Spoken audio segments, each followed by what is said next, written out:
students, how are you all? I hope you all are doing well.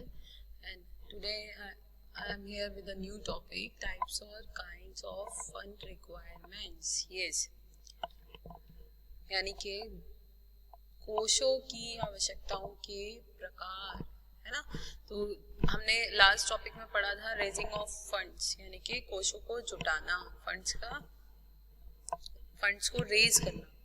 तो आज हम पढ़ेंगे टाइप्स ऑफ फंड रिक्वायरमेंट्स। देखिए, जो फंड रिक्वायरमेंट्स होती हैं, है ना, नीड फॉर फंड्स जो होती है, इसको आप नीड फॉर फंड्स भी कह सकते हो। तो जो फंड रिक्वायरमेंट्स होती हैं, फंड मीन्स क्या होता है, मनी, और capital needed to establish and run an enterprise. Capital is called life blood of an enterprise. ये मैंने आपको पहले भी बताया है कि जो कैपिटल होती है वो लाइफ ब्लड होती है किसी भी एंटरप्राइज के लिए। इसमें सबसे पहले हम पढ़ेंगे लॉन्ग टर्म और फिक्स्ड कैपिटल। देखिए, लॉन्ग टर्म है या फिक्स्ड है, एक ही बात है। तो लॉन्ग टर्म और फिक्स्ड कैपिटल क्या होती है? Fixed capital is that part of the capital which is invested for a longer time in the assets of a business which can not be sold during the life time of the company. यानी कि fix capital एक वो part होता है capital का which is invested, जो कि invest किया जाता है फॉर अ लॉन्गर टाइम, एक लंबे समय के लिए, in the assets of a business की एसेट्स में which can not be sold during the life time of the company. यानी कि कंपनी के रहते हुए, कंपनी के लाइफ टाइम तक, जिस समय पर वो कंपनी चल रही है, तब तक आप उसको सेल नहीं कर सकते। ठीक है। एग्जाम्पल इसमें मैंने आपको दिए थे, land, building, plant and machinery, furniture and fixtures. ठीक है। The fixed capital requirements are determined by calculating the cost of fixed assets required for the business. The amount of fixed capital requirement will depend upon the following. यानी कि जो हमारी fix capital होती है, उसकी जो रिक्वायरमेंट्स होती हैं वो डिटरमाइन की जाती हैं bye calculating the cost of fixed assets. ठीक है। तो the amount of fixed capital requirement will depend upon the following. वो किस पर डिपेंड करती है? इन फॉलोइंग पर डिपेंड करती है। The first one is nature of business. Nature of business क्या है?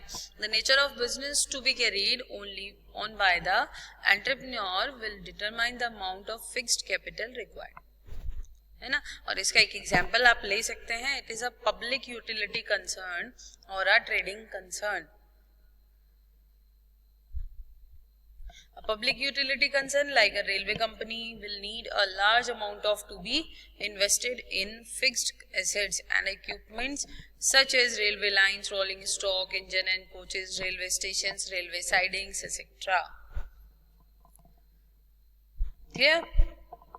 इसके बाद हम आते हैं mode of acquiring the fixed assets. Mode of acquiring the fixed assets मतलब कि the mode or method of acquiring the fixed assets will also determine the amount required for fixed assets। जितनी अमाउंट रिक्वायर होती है किसके लिए? Fixed assets के लिए। If land and building are to be purchased, a large amount of fixed capital will be needed. On the other hand, if the land and building are to be taken on lease or rent, fixed capital requirements will be negligent or comparatively very low. Clear? The next is size of business. Size of business यानी कि जो आपका business है उसका आकार। ठीक है। The size of the business enterprise will also determine the amount of fixed capital। ये भी डिटरमाइन करती है किसको? फिक्स्ड कैपिटल की अमाउंट को। The larger the size, the larger will be fixed capital requirements। ठीक है। जितना बड़ा आपका व्यवसाय का आकार होगा, उतनी बड़ी आपकी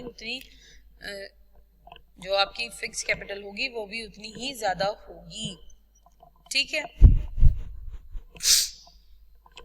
next is cost of acquiring intangible assets. अब cost of acquiring intangible assets, देखिए मैंने पहले भी आपको बताया इंटेंजिबल एसेट्स क्या होती है ना। एक इंटेंजिबल एसेट्स आपने पहले भी पढ़ी होगी, गुडविल। ठीक है।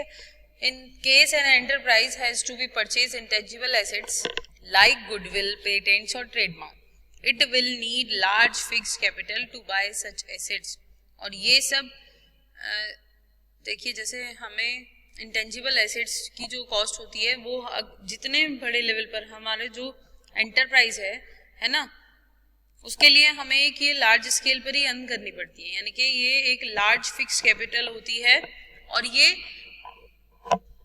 जितना इसको कमाने में टाइम लगता है उतना ही इसको क्या करने में टाइम लगता है। हाँ, जैसे कि इंटेंजिबल एसेट से गुडविल है आपकी फेम आपको अर्न करने में टाइम लगता है, लेकिन ये जब आप कमा लेते हो तो आपके लिए लॉन्ग टाइम के लिए फिक्स हो जाती है, ठीक है। यानी कि आपका फेम बना रहता है, आप फेमस हो जाते हैं कस्टमर्स में, है ना, पब्लिक में। Needless to say, heavy investment will be needed to buy such assets, particularly when the goodwill or patent is known globally. Clear? ये पॉइंट से हमारे फिक्स्ड कैपिटल के। अब इसके बाद हम आते हैं short term and working capital. अभी हमने पढ़ा है long term and fixed capital, अब हम आते हैं short term and working capital, यानी कि कार्यशील पूंजी या अल्पकालीन पूंजी, ठीक है। अब इसमें सबसे पहले आता है कि वर्किंग कैपिटल है क्या, शॉर्ट टर्म कैपिटल है क्या। तो working capital means capital required for the day-to-day working or operations of the enterprise, hence it is known as working capital. Working capital is required for purchasing raw materials, for payment of wages and salaries, rent, advertisement expenses, etc.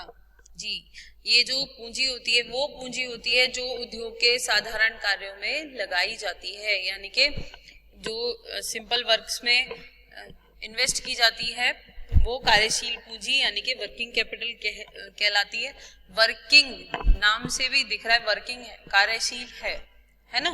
तो इसका जो use होता है, इसका प्रयोग हम कार्यरत कर्मचारियों की मजदूरी तथा वेतन जैसे जो देते हैं, विज्ञापन, चल संपत्ति के क्रय, उत्पादन व्यय, विक्रय व्यय तथा अन्य सामान्य खर्चों के भुगतान में किया जाता है, ठीक है।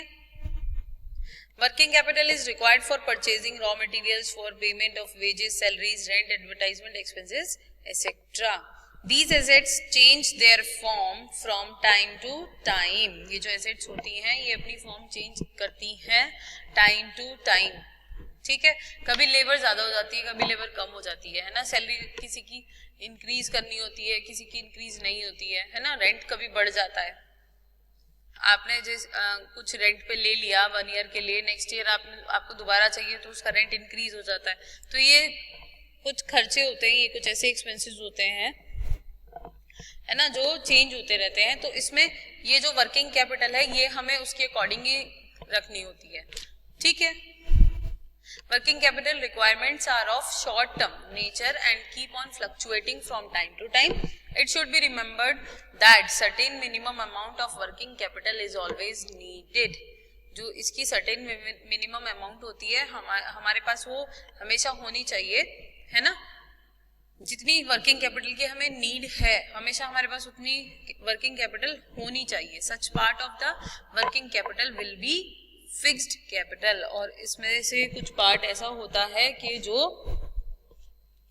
फिक्स कैपिटल हो जाती है हमारी, है ना। यानी कि कार्यशील पूंजी में से भी आप अस्थायी पूंजी में से भी आप स्थायी पूंजी कर सकते हैं, यानी कि उसमें से भी आप कुछ ऐसा एक पार्ट बना सकते हैं जिससे कि आपकी जो कैपिटल हो, वर्किंग कैपिटल हो, उसको वो आप अपना फिक्स कैपिटल में कन्वर्ट कर सकें। क्लियर? इसके बाद हम आते हैं फैक्टर्स डिटरमाइनिंग वर्किंग कैपिटल। अब ये फैक्टर्स हैं जो डिटरमाइन करते हैं वर्किंग कैपिटल को, ठीक है। वर्किंग कैपिटल के जो फैक्टर्स हैं, first is proportion of cost of raw material. अब proportion of cost of raw material क्या है? Larger the proportion of cost of raw materials in the total cost of production, the larger will be the need for working capital and vice versa. और इसका example हम ले सकते हैं in jewellery manufacture, large amount of working capital will have to be invested in the purchase of gold as compared to the manufacture of cold drinks, where cost of raw materials is negligible or much less in comparison to jewelry. Next one is cost of labor And next one is length of manufacture. Next is sales turnover, term of purchase and sales, requirements of cash, seasonal variations, tax liabilities, and these points we will discuss in our next video. So stay home, stay safe. Please like, share and subscribe my channel videos. Thank you.